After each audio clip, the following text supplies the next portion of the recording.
राधे राधे दोस्तों। आज मैं आपको बहुत ही महत्वपूर्ण जानकारी लेकर आई हूँ कि जिनके घरों में जो है ना चोरी हो जाती है, बार बार चोरी हो जाती है, जिनके घरों में नहीं हुई उनके लिए भी है, वो भी अपना इस उपाय को अपना सकते हैं। और जिनके घरों में बार बार हो रही है, बार बार ताले टूट जा रहे हैं, जरा से बाजार जा रहे हैं, जरा से किसी शादी समारोह में जा रहे हैं, ताले टूट रहे हैं। कोई गाँव में अक्सर कई घर होते हैं, एक घर में आप सो रहे हैं, एक घर में आपके सेंध फोड़ लेते हैं, दीवार तोड़ कर आ जाते हैं, दीवार डांक कर आ जाते हैं चोर और नुकसान करते हैं। उससे भी बहुत राहत मिलती है। और मेरे साथ तो ऐसी घटना हो सकती है, असहनीय पीड़ा होती है जब घर में ऐसी कोई नुकसान होती है। तो उससे बचने के लिए मैंने देखा है, सुना भी है, और मैंने उसमें उपाय भी किया है, अपना किया हुआ है। अभी तक तो भगवान कृपा करे ही हैं, आज 18-20 साल हो गया है, जो हुआ तो हुआ। लेकिन अब तक तो कृपा बनी हुई है, आगे भी भगवान ही जाने रक्षा करें। नहीं तो आज हम उपाय बता रहे हैं, कल को ऐसी कोई घटना घट जाए और आप सब कहो कि बड़ी आई थी बता रही थी और ऐसा हो गया। लेकिन अकाट्य है, अगर शास्त्र वेद सम्मत है तो फायदा करता है। तो आप जो है ना, एक शास्त्र में हमने पढ़े थे, एक ऋषि हैं, तो कापल्य, दाहिनी, मोहिनी, सती, ये मतलब कापल ऋषि के साथ इन तीनों का नाम एक साथ ही लेना है, यानी कापल ऋषि की जय। कापल, दाहिनी, मोहिनी, सती की जय हो। कापल ऋषि, दाहिनी मोहिनी, सती की जय हो। कापल ऋषि, दाहिनी मोहिनी, सती की जय हो। इस चीज को आप हर घर का सदस्य कह सकता है, घर का हर सदस्य बोल सकता है। 2 4 6 8 बेर, 10 बेर, 11 बेर, 3 बेर, एक बार, जितना आपसे हो सके इस चीज को। जब कभी कोई समय नहीं है, जब याद आए पूजा के समय बोले, जब भी याद आए इसको आप लिख के रख लीजिए। तो आप बोलिए इस चीज़ को, आप मोबाइल में लिख के रख लीजिए, तो इसको बोलें। इसके बोलने से ही घर में कहते हैं कि घर की सुरक्षा होती है, घर की संपत्ति की सुरक्षा होती है। और अगर हो सके तो सबसे बड़ा मैं उपाय ये बता रही हूँ कि इस चीज़ को आप भोजपत्र लाइए, और भोजपत्र में अष्टगंध से, मोरपंख की डंडी से अष्टगंध का चंदन जो है आता है, तो उसको घोल लीजिए, जो भगवान पर लगाते हैं, लड्डू गोपाल पर, किसी भगवान पर, तो उसको घोल लीजिए गंगा जल से। और गंगा जल से आप उसको घोल लीजिए, और मोरपंखी से आप उसमें इन तीनों का, चारों का नाम लिख लीजिए, कापाल ऋषि, दाहिनी मोहिनी, सती, इनको लिखिए। उस भोजपत्र को आप फोल्ड कर लीजिए। अब भोजपत्र को आप फोल्ड करके, और उसमें जो आटी होती है ना, मोली धागा, उसको इतना लपेट दीजिए कि वो दिखाई ना, क्योंकि नहीं दिखाएगा तो वो सुरक्षित रहेगा, अगर दिखेगा तो भोजपत्र बहुत कमजोर सा होता है, फटेगा। तो इतना उसको लपेटिए, इतना चारों तरफ से उसको लपेट कर एकदम से उसको, वो पूरी गड्डी ही लगा दीजिए। आपको जो नाड़ा आता है ना, जो बांधने वाला, तो एक एक आप लिया लीजिए, एक उसमें एक पन्नी में भी आता है और ऐसे गुट्टा भी आता है, तो इसको गुट्टा के लिए पूरा उसमें लपेट डालिए आप। और उसको लपेट करके एक छोटी सी पीतल की कटोरी लीजिए, और उसमें रख के उसके ऊपर से चावल भर दीजिए। अब उसको आप जो है ना, जहाँ पूजा स्थान करते हैं, जहाँ आपका पूजा स्थान है, तो वहाँ पर आप रख दीजिए। और इसके बाद आपको करना क्या है, आपको बहुत एक ज़रूरी बात बताने जा रहे हैं कि आप उसमें दीपक रखना है। ये 11 दिन, 21 दिन या 45 दिन, अगर 45 दिन रख सकते हैं दोनों टाइम तो बहुत अच्छी बात है। और 45 दिन बहुत से घरों में महिलाओं की अशुद्धता हो जाती है, इस कारण महिलाएं नहीं रखती, तो घर का कोई भी सदस्य उस क्रिया को कर सकता है। ऐसा नहीं कि हम रोज रख रहे हैं, आज हम नहीं रख पा रहे हैं तो कोई अगर बच्चे आपको बना सकते हैं, बच्चे बच्चियां हैं, पति हैं, कोई कर सकता है तो करे। 11 दिन कर लीजिए, 21 दिन कर लीजिए, लेकिन आपको करना है। लेकिन सबसे बड़ी बात यह है कि आप महिलाएं जो है रोटी बनाती हैं, कई घरों में प्रायः देखा जाता, पहले ऐसा नहीं होता था गाँवों में, क्योंकि पहले इतना सुविधा नहीं थी, एक दूसरे से आटा कभी ले दे लिया करते थे, तो शुद्धता बहुत बनाना होता था, क्योंकि सभी के घर में बहुत सात्विक लोग रहते थे। कई घरों में लहसुन प्याज भी नहीं खाते थे, कई बहुत पूजा पाठ नियम करते थे, किसी के यहाँ का खाना नहीं खाते थे, तो इसलिए उनको शुद्धता जरूरी थी कि किसी घर का ऐसा उल्टा सीधा आटा ला के रोटी बना दिए, तो ऐसा नहीं होता था। तो पलेथन कभी भी, ये तो पहली बात तो कुत्ते को बना देती थी रोटी डालने के लिए, क्योंकि पले रहते थे, किसी भी गाय भैंस के डाल देती थी, लेकिन उसी आटे में नहीं डालती थी। लेकिन आजकल शहरों में तो अक्सर बहुत ही देखा जा रहा है कि रोटी बनाई और उसी डिब्बे में जिसमें आटा हो उसी में पटक दी वो पलेथन को। तो पहले तो पलेथन का रोटी नहीं बनना चाहिए, वो घर में बुद्धि भ्रष्ट होती है खाने वालों की। तो उस पलेथन को नहीं, दूसरे आप एक डिब्बा रखिए, उसमें आप सुरक्षित रख लीजिए इकट्ठा करके। इसके बाद जब वो इकट्ठा हो जाता है तो आप 2 4 मुट्ठी शक्कर मिला दी के और किसी पेड़ के नीचे आप डालिए, चींटी खाएंगी तो आपके घर का बास दोस्त भी सही होता है और उससे आपको पुण्य भी मिलता है और जीव रक्षा भी हो जाती है। एक कहते हैं चींटियों को आटा डालना चाहिए, तो आप ज़्यादा नहीं, वही आटा डाल दीजिए आप। वो कोई दोष नहीं होता, कोई जूठा नहीं होता, लेकिन उसमें डाल देने से जूठा होता है। दूसरे दिन जो पलेतन वो बचा हुआ आटा डाल देते हैं। कहते पहली रोटी गाय की, आखिरी रोटी कुत्ते की होती है। तो आजकल अब जानते हैं कि पहली रोटी तो पति देव को जाती है, दूसरी रोटी हम माताओं के लिए होती है। तो भूखते रहो, लड़ते रहो, यही हो जाता है एक कलह का। वो नियम नहीं है पहले जैसा। अब चलिए इसको छोड़ते हैं यहीं पर। तो उसमें आप जो है ना, वो आटा अगर आप नहीं, आपकी आदत है तो आप डालेंगी तो जूठा हो जाएगा। जब आप नया आटा लाते हैं, एक डिब्बे में आप आधा किलो 1 किलो आटा आप अलग से रख लीजिए सुरक्षित। अब उसको आप सुबेरे जो है ना, सुबह जब आप दिया बना रहे होते हैं, आटा को गीला करिए सादे पानी से ही। तो आप गीला करिए, मतलब इतना रोटी बनाए जैसे दिया को, उसको आपको गोल गोल दिया बना लें। तो दो साथ में ही बना के रख लीजिए, शाम वाली भी बना के रख लीजिए। बार इतना सा आटा फिर आप करेंगे, एक कटोरी में अच्छे से सुरक्षित वहीं पर भगवान के पास वो भी दिया रख लीजिए। अब उस दिए में आप घी का गोल बत्ती से घी का एक दीपक बत्ती रखिए और उसी जो कटोरी में जो मंत्र वाला वो रखे हैं आप, गोला बना के आटे से, और उसके ऊपर चावल, उसी चावल के ऊपर आप रख दीजिए, जल के रखिए और प्रार्थना कीजिए भगवान हमारे धन की रक्षा कीजिएगा, हमारे घर में कोई ऐसा बुरा व्यक्ति, बुरा आचरण की नियत से हमारे घर में कभी प्रविष्ट न हो ऐसी आत्मा। तो प्रार्थना कीजिए और बस रोज का ये नियम बनाइए, शाम को फिर रख दीजिए। अब वो दिया जो आप जला रहे हैं रोज का जो निकल रहा है, किसी पेड़ ओड़ के नीचे डाल दीजिए, किसी गमले में डाल दीजिए, तुलसी के गमले में मत डालिए, किसी ऐसे गमले में डाल दीजिए जहाँ आपके पेड़ पौधे फूल लगे हों, और नहीं तो कोई पेड़ के नीचे आप इकट्ठे कर लीजिए ना, एक किसी पन्नी उन्नी में। बरसात है तो उसमें तो थोड़ा फफूंद उफूंद लग जाएगी, और बाकी जैसे गर्मी उर्मी का सीजन है तो चल जाएगा। न तो किसी भी रखते जाइए इकट्ठा करके, आप बाहर किसी पेड़ ओड़ के नीचे डाल दीजिए, चींटी उटी खा लेंगी, गंदी जगह मत डालिए। तो ये उपाय आप करिए, और ये नाम भी आप बोलते रहिए, ये नाम भी आप बोलते रहिए। तो कहते हैं कि आपके घर में कोई इस नियत से आपका कि यहाँ नुकसान आपको नहीं पहुँचाएगा। तो करिए, हर सदस्य कर सकता है घर का, माताएं तो अवश्य करें, पुरुष भी करें। भाई ये कष्ट है, इतना असहनीय कष्ट होता है, तो अगर आप ये कर सकते हैं तो करें, और बहुत आसान है, क्या है दिक्कत है। कापल्य ऋषि दाहिनी मोहिनी सती, कापल्य ऋषि दाहिनी मोहिनी सती, कापल्य ऋषि दाहिनी मोहिनी सती, कापल्य ऋषि दाहिनी मोहिनी सती की जय हो, इतना आप कर सकते हैं। तो ये तो उपाय आपका घर में हो गया। आप घर में ये उपाय स्थापित कर दीजिए। फिर अब वो कटोरी ऐसे रखे रहने दीजिए वहीं पर। अब कभी चावल खराब होता है, पुराना हो जाता है, कभी धूल जम जाती है, तो पूरा मत आप करिए, ऊपर का हटाइए, ऊपर का चावल हटाइए। जैसे आप मंदिर की सफाई कर रहे हैं तो कटोरी के एक तरफ रखिए, ऊपर का चावल हटा के उसमें और सब चावल उसमें ऐड कर दीजिए, भर दीजिए, फुल भर दीजिए, और फिर वहीं पर रख दीजिए। पूरा उसको मत झराइए, कोई ज़रूरी नहीं कि आप पूरा झराएं। और उस कटोरी को, कटोरी साफ ही रहती है, कभी 15-15, 20-20 साल वो खराब नहीं होती। पीतल की कटोरी छोटी सी लाइए, उसमें भर के रख दीजिए।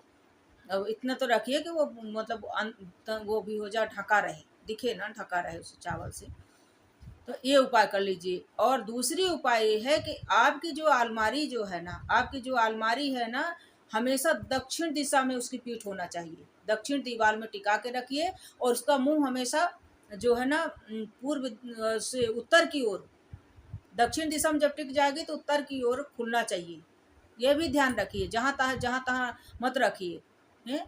और जो पहले बहुत नियम होते थे, मतलब सोने की सिरहाना तो कभी दक्षिण की तरफ पैर नहीं होना चाहिए। सिरहाना रखने से बहुत फायदा होता है, लेकिन पैर नहीं होना चाहिए। आप जानते हैं कि कब लिटाया जाता है, मुर्दे को लिटाया जाता है दक्षिण की तरफ। और कभी इमरजेंसी पड़ जाए तो एक दिन में कुछ नहीं होता, लेकिन डेली मत करके किसी को सोने दीजिए पैर, भले आपका वैसा बिस्तर हो, आप पैर मतलब सिर कर लीजिए, सिर हो सकता है। और झाड़ू तो छुपा कर। और आजकल फैशन है, शहरों में हमने अक्सर देखा है बिस्तर पे ही खाते हैं, रखे कागज मागज तो खाने लग गए, और मतलब बिस्तर में फैशन हो गया है। चद्दर धो लेते हैं दूसरे तीसरे दिन, इससे कुछ नहीं होता। बिस्तर में बैठ के भोजन करने से घर में दरिद्रता आती है। और माताएं बहनें जो है ना ज़्यादातर परेशान है जो है ना, तो पहली बात तो लक्ष्मी मन श्री सूक्तम का, घर में लक्ष्मी अपने टिके, जो परेशान हो रही हैं आजकल, बहुत घर में बीमारियां हैं, पैसे नहीं टिक रहे हैं सब, तो श्री सूक्तम का पाठ करें। माँ लक्ष्मी माता के मंत्र का जाप करें, ओम महालक्ष्मी च विद्महे विष्णु पत्नी च धीमहि तन्नो लक्ष्मी प्रचोदयात है।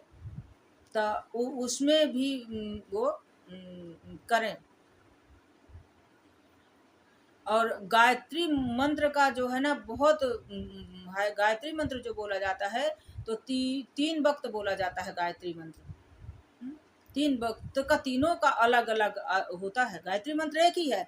सुबह आपका जो है ना, सुबह आपकी विद्या बढ़ती है, दोपहर में आपका धर्म बढ़ता है, शाम को आपकी लक्ष्मी बढ़ती है। 3-3 बार अगर तीनों वक्त बोला जाए ना तो 3 मंत्र एक ही है। और 3 समय के कारण तीनों का फल जो है ना अलग अलग है गायत्री मंत्र का। और सभी गायत्री जो है ना, गायत्री मंत्र जो है ना, हर देवी देवताओं का गायत्री मंत्र है। जब आप श्रीमद् भागवत कथा कोई अनुष्ठान होता है तो वहाँ आरती के बाद पुष्पांजलि जब होती है तो उसमें कहते हैं ना, पुष्पांजलि में बोलते हैं ना, ओम एकदंताय विद्महे वक्रतुंडाय धीमहि तन्नो दंती प्रचोदयात। एक गणेश जी का गायत्री मंत्र हो गया। इसी तरह शंकर जी का है, इसी तरह है मतलब लक्ष्मी जी का है, वो महालक्ष्मी च विद्महे विष्णु पत्नी च धीमहि तन्नो लक्ष्मी प्रचोदयात। इस मंत्र का जाप आप हर महिलाएं अगर हो सके तो आप 108 बार करें। 11 बार तो नित्य करें, 21 बार, 11 बार। और उस जो पूजा को कर रही होती है ना, जब वो मंत्र जो है ना स्थापित कर रही होती हैं उस कटोरी में, और जब दीपक जला देती हैं तो इस सुक्तम का पाठ कर लें, या तो इसी मंत्र को या एक माला कर दें तो सोने पे सुहागा है, फिर पूछना ही क्या है। तो वो भी कर सकती हैं। आप बिस्तर पर भोजन किसी को मत दीजिए, किसी को मत करने दीजिए। आप अलग टेबल लगा दीजिए, कहीं पर आपकी जगह टेबल लगा दें, कुर्सी लगा दें, वहाँ पर रख के आप भोजन दीजिए। जो भी करता है, मेन ये जो है ना गृहिणी का काम होता है, गृहिणी का काम होता है।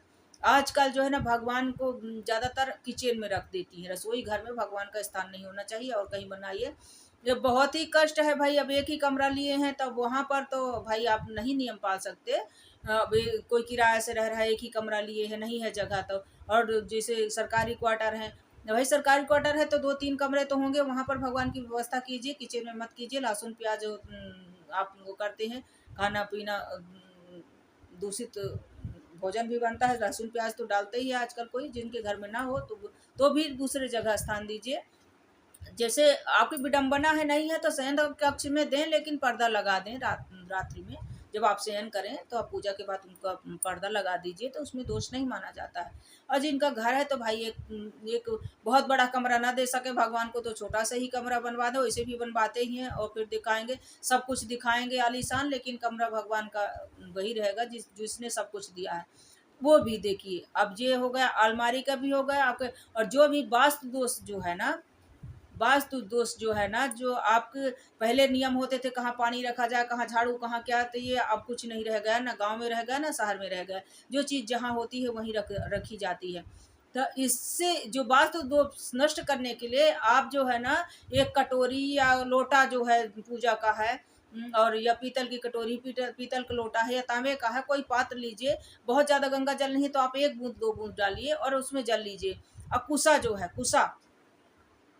कुसा लीजिए। कुसा से भगवान को स्नान कराने का भी बहुत पुण्य माना गया है। और कुसा जो है ना, कुसा लीजिए और पूरे घर में जो देवी दुर्गा सरस्वती का मंत्र है, जो सभी को आता भी होगा, ज़्यादातर लोगों को आता होगा, सर्व मंगल मांगल्ये शिवे सर्वासाधके शरण्ये त्र्यंबके गौरी नारायणे नमस्तुते। सर्व मंगल मांगल्ये शिवे सर्वासाधके शरण्ये त्र्यंबके गौरी नारायणे नमस्तुते। इस मंत्र को बोलते हुए उस जल को पूरे घर में सिंचित कीजिए, पूरी सिंचित कीजिए। जब तक आपके पास नहीं है तो मैं जो है ना, आप दूर टोल लाइए या कोई पुष्प ले लीजिए, उससे आपको यही मंत्र बोलते हुए वो करिए। और हमारे प्रयागराज में तो बहुत है, गांवों में ज़्यादातर ये मिलता है, ये गंगा जमुना के किनारे में। लेकिन आप जब गंगा स्नान करने जाइए, जो वहाँ गंगा पुत्र बैठे रहते हैं ना, जो पंडा जिसको आप बोलते हैं, तो उनके पास से आप विनय अनुनय कर करके, हाथ जोड़ करके प्रार्थना कीजिए। उनके पास कई रखे रहते हैं कुसा, उनको कुछ उसकी मूल्य दे दीजिए, कीमत दे दीजिए आप, और उनसे ले आइए उसको। और कहीं भी तीर्थ पर जाते हैं, जिन जिन पंडितों के पास हमेशा रहता है, तो उनसे ले लीजिए और उससे आप सिंचन कीजिए। ओम सर्व मंगल मांगल्ये शिवे सर्वासाधके शरण्ये त्र्यंबके गौरी नारायणी नमस्तुते। रोज डेली का नियम बना लीजिए। आपका इतना गंगा जल नहीं तो आप सादे जल ले लीजिए, कुसा में आएगा तो वो गंगा जल जैसे हो जाता है। कुसा जब हो जाता है तो उसमें कुसा के जड़ में ही गंगा जल रहता है। जिस तरह से जो अपादान होता है, अपादान चिड़चिड़ी जिसको बोलते हैं, उसके जड़ में भी गंगा जल होता है। उसके जड़ में भी जो है ना गंगा जल होता है। उस जिसको अतरझारा बोलते हैं, अतरझारा भी उसको बोलते हैं। जैसे आपको बुखार आ रहा है, आपके हड्डियों में बुखार लग गया है या हर तीसरे दिन बुखार आ रहा है, तो आप जो है ना उसको सोमवार के दिन और बुधवार के दिन, सोमवार या बुधवार के दिन जाइए और उसमें जड़ जड़ उसकी उखाड़ ले आइए। उसमें पहले पानी डालिए और उसकी जड़ निकाल लाइए। उसके जड़ को आप सफ़ेद कपड़े में बांध कर अपने हाथ में बांध दीजिए, पुरुषों के दाएं में, महिलाओं के। तो उससे जो बुखार आ रहा है ना आपका, जो तीसरे दिन अतरझरा जिसको बोलते हैं कि अतरी हो गई, एक दिन छोड़ के बुखार जो आता है, तब वो ठीक हो जाता है। वो ठीक हो जाता है। ये मेरा भी आजमाया हुआ है। उसको जब भी एक दिन छोड़ के बुखार आता है तो मैं यही उपाय करती हूँ। मैं तो गमलों में भी लगाए हूँ और नीचे भी हमारे यहाँ बहुत हैं। मैं तो गमले में ही लगा के छोड़ दी हूँ, क्योंकि ऋषि पंचमी के दिन भी उसकी ज़रूरत पड़ती है। कई महिलाओं को उसकी दातून 108 बार करना पड़ती है। तो जड़ तो इतनी नहीं मिलती, थोड़े बहुत मिलती है। काथी पेड़ में उखाड़ती हूँ, बाकी लगा रहने देती हूँ। उसमें फर कर ही उझड़ जाता है और उसमें से फिर हो जाता है। और नीचे बरसात में बहुत होते हैं, लाके आप लगा दो, नीचे तो मिल ही जाते हैं। हमारे यहाँ तो जैसे बहुत हैं और गांव में भी मिल जाते हैं, कई शहरों में नहीं मिलती हैं। तो उसको आप लगा के रखिए, तो उससे भी अतर झारा से में भी गंगा जल होता है। तो उसके ही उसका अगर पेड़ लगा हो, उसके उसकी एक डंडी आप तोड़ कर रख लीजिए। उसकी एक डंडी आप तोड़ करके थोड़ा उसको कुचल करके ऐसे कुसा जैसे रख लीजिए। उसकी उसकी जड़ रख लीजिए। उसकी जड़ जो है ना, अतरझारा की ही जड़ आप ला लीजिए। जैसे आपके पास कुसा नहीं है तो अतरझारा की जड़ लाइए, आप धोकर रख लीजिए, उसी से आप जल छिड़क दीजिए और वही मंत्र बोलते हुए, तो आपके घर का जितना वास्तु दोष होता है वो सब शांत हो जाता है। और एक और बात, सबसे बड़ी बात ये है कि आजकल फैशन हो गया है कि दरवाजे पर चप्पल जूतों की भरमार पड़ी रहेगी। उल्टे सीधे जो कोई आएगा वहीं उतार देगा, वहीं उतार देगा। वो हटाइए। घर की ये महिलाओं का काम है। रोज वो टोके, बच्चों से कहें और प्यार से कहें, अच्छे से कहें। बहुत से झल्ला पड़ते हैं, अरे जे का ढोंक धतूरा सीख ली है, ये है वो है, करने लगती है। तो उसको आप हटाइए। और प्रतिदिन प्रतिदिन आप जो है शाम के वक्त, जिससे चप्पल जूता पड़े भी हैं तो उनको आप हटाइए, हाथ पैर धोइए और 2 दीपक, यही मिट्टी के दीपक ले लीजिए जो आप जलाते हैं, वही रोज इस्तेमाल कर सकते हैं धो करके। उन्हीं दीपक में सरसों के तेल के खड़ी बत्ती का बाती बनाइए। सरसों का तेल होना चाहिए और दोनों दरवाजे के दोनों तरफ, ये दोनों तरफ नहीं हो सकता तो एक तरफ जरूर रखिए। शाम के वक्त रखिए, 6:30 से लेके 7:30 के अंदर आप रखिए। तो उससे आपका क्या होता है ना, कि जो घर का मुखिया होगा कमाने वाला, जो जिसके द्वारा आपका पालन पोषण हो रहा होगा, जो घर का मुखिया होगा, उसका स्वास्थ्य हमेशा सही रहेगा। और हम जैसे भारतीय नारियां तो मनाती ही रहती हैं कि अपने को कुछ भी हो जाए, कितनी तकलीफ हो जाए, जो भी बीमारी दुख तकलीफ हो, अपने को हो जाए, हमारे आदमी बच्चे सब सुरक्षित रहें, अच्छे रहें, स्वस्थ रहें। तो वो ऐसा हमेशा करें। एक तो होता है कि उसमें शाम के वक्त दहलीज पर जो है ना, नरसिंह भगवान का वास होता है, तो वो है। और एक ये विज्ञान है, ये भी सत्य है। तो आप दोनों तरफ वहाँ, जैसे पहली बात, धीरे धीरे धीरे धीरे आप करेंगे तो धीरे धीरे सब सीख जाएंगे। कुछ दिन समय लगेगा, थोड़ा आपको ध्यान देना पड़ेगा, मेहनत तो करना पड़ेगी। आजकल माताएं क्या है कि घर के अंदर किचन में ही चप्पल पहने रहती हैं, बोलती हैं किचन का है। अरे कोई फैक्ट्री अलग से नहीं बनी है। आप सबसे हाथ जोड़ कर निवेदन है कि आप वहाँ पर कोई डोरवेट डाल लीजिए, ला करके कोई चटाई डाल लीजिए और उस पर खड़े हो जाइए आप अक्सर, और पैरों में मोजे पहनिए। पैरों में मोजे पहनिए, सिर्फ ठंडी में ज़रूरत पड़ती है, बाकी समय में नहीं ज़रूरत पड़ती घर के अंदर कि आप चप्पल पहन के रहें। कोई नहीं ठंड लगती, कोई नुकसान नहीं होता है। आप जो है ना तरह तरह के कपड़े उनके बना लीजिए आप पैरों में पहनने के लिए, चप्पल टाइप का उसका। और अगर मोजे बाजार में मार्केट में आ रहे हैं आजकल, उनको आप इस्तेमाल कर लीजिए, रोज़ धुल लीजिए, उसको पहनिए। जब आप बाथरूम में जाते हैं आप निकाल दीजिए, पैर धो के आइए, फिर पहन लीजिए। थोड़ा कष्ट तो उठाना ही पड़ेगा। और इसके बाद जो है ना, आप रोज धुल के डाल दीजिए। 2-4 जोड़ी रखिए, कोई दिक्कत नहीं है। 1-2 जोड़ी रखिए, सूख जाते हैं। बरसात में नहीं सूखते तो बरसात और ठंडियों में, गर्मियों में ज़रूरत भी नहीं पड़ती। आपको ठंडी में ही पैर ठंडे होते हैं तो उसमें ज़रूरत पड़ते हैं। तो आप वहाँ पर बड़ी सी बढ़िया चटाई डाल लीजिए, उसमें खड़े हो जाइए और मोजे पहनिए, चप्पल मत पहनिए। और बहुत नहीं होता तो आप जो है लकड़ी की खड़ाउन लाइए, पहनिए। लेकिन लकड़ी की खड़ाउन आजकल फर्श लगी हुई है, उस रिसकने का आपको चलने में बहुत सावधानी रखना पड़ेगी। रिसक गई तो टांग से भी जाएंगी, तो इससे फिर और हमको ही गाली देंगी कि अच्छा उपाय बताई थी, और घर वाले भी गाली देंगे कि और ढोंग धतूरा सीख ले, तो जो अच्छी बात है वो भी नहीं करने देंगे। तो इसलिए अपनी शरीर की भी सुरक्षा करें कि दूसरे आप सुरक्षा करने दूसरे की जा रही हैं और दूसरी कर लें। तो पहले बात ये मैं आपको सबके घरेलू जो है समस्याओं का समाधान हमने बताया है, और जो भी आपको चाहिए आप पूछते रहें, वो करते रहें। तो दरवाजे पर दीपक रोज डेली शाम के वक्त रखिए, तो उससे भी मुखिया का कमाने वाले का स्वास्थ्य भी अच्छा होता है। और ये भोजन वोजन का भी सब ध्यान रखिए। और जो घर में मेन तो हमारा वीडियो ये था कि जिनके घरों में अक्सर चोरियां हो रही, जिनके नहीं हुई वो भी करें, जिनके नहीं हुई वो भी करें। आज का समय दौर बहुत गलत ही चल रहा है, कर सकती हैं तो करें। कोई बहुत बड़ी बात नहीं है, कर सकती हैं।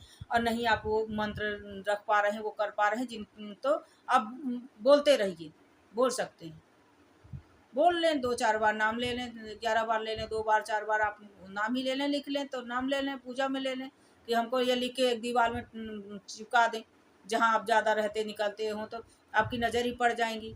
जैसे हनुमान जी के 12 नाम है, गणेश जी के 12 नाम है, सूर्य भगवान के 12 नाम है, अर्जुन के 12 नाम लेने से अगर आपके घर अब गाँव के लिए है, गाँव के लिए भी है, तो जो इसके लिए मैं अलग से वीडियो बनाऊंगी जो है ना, इसके लिए और भी इसको बहुत ज़्यादा बोलना पड़ेगा, इसमें जो है ना वीडियो ज़्यादा बड़ा हो जा रहा है।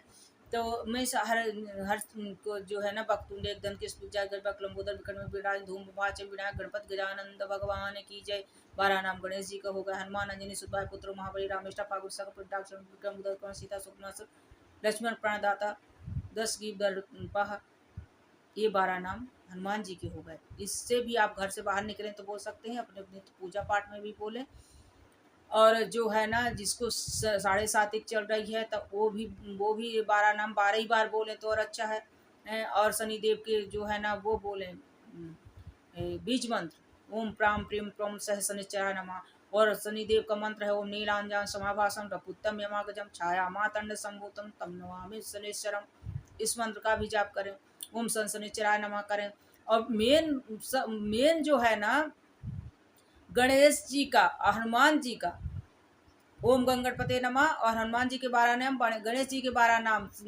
गणेश जी को भी गणेश जी बुद्धि से अपने जीत लिए थे शनिदेव को, और हनुमान जी ने अपने ताकत से जीत लिए थे। तो इनका भी भजन करने से, हनुमान चालीसा करेंगे, 12 नाम लेंगे तो उससे भी शनिदेव अपना कष्ट जो है ना दंड जो देते हैं, तो उसको पहली बात तो लगते नहीं, लगते तो हर रास में है, लेकिन आसानी से नहीं कष्ट देते, आसानी से निकल भी जाते हैं।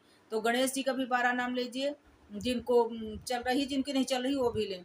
हनुमान जी का भी 12 नाम लीजिए आप रोज। और जो है ना इनका गणेश जी का, हनुमान जी के 12 नाम लीजिए। और ओम कृष्णाय नमः, कृष्ण भगवान का जो मंत्र है कृष्णाय नमः, एक माला आप जाप कीजिए, शनिदेव का प्रकोप जो है ना बहुत शांत होता है। कृष्णाय नमः, कृष्णाय नमः, ओम क्लीम कृष्णाय नमः। तो बच्चों के सुरक्षा के लिए बोला जाता है, गर्भवती माताएं बोलें, जिनके बच्चे घर से बाहर हैं, जिनके घर बच्चे नहीं कर पा रहे हैं, अपने बच्चे की सुरक्षा के लिए वो माँ बोल सकती है। तो उसके अब इसमें शनि मंत्र, शनि प्रकोप से बचने के लिए वो इसमें है कृष्णाय नमः, कृष्णाय नमः, कृष्णाय नमः। इस मंत्र से भी उनका कोप शांत होता है। तो ये भी आप करिए। अब मैं आप सबसे विदा लेती हूँ। जैसी भी आपको जानकारी चाहिए, जो भी चाहिए, मैं शास्त्र संबंध ही बताऊंगी। जहाँ मैंने पढ़ा है, जो मैंने बहुत ही महान पुरुषों के मुखारबिंद से श्रवण किया, वही मैं बताऊंगी। और आपको जानकारी ये सब कैसी लगती है आप कमेंट करके हमको ज़रूर बताइएगा। और हमारे चैनल को आप फॉलो और लाइक सब्सक्राइब भी ज़रूर करिएगा। बेल आइकन को प्रेस कीजिए जिससे हमारे सारे नोटिफिकेशन आपको पहुंचते रहें, सारी जानकारी। और आप कमेंट भी करिएगा, अच्छा अच्छा करके पूछिएगा, मैं बताऊंगी। जो भी रह गया होगा मैं अगली वीडियो में बताने की कोशिश करूंगी आप सबके बीच। राधे राधे।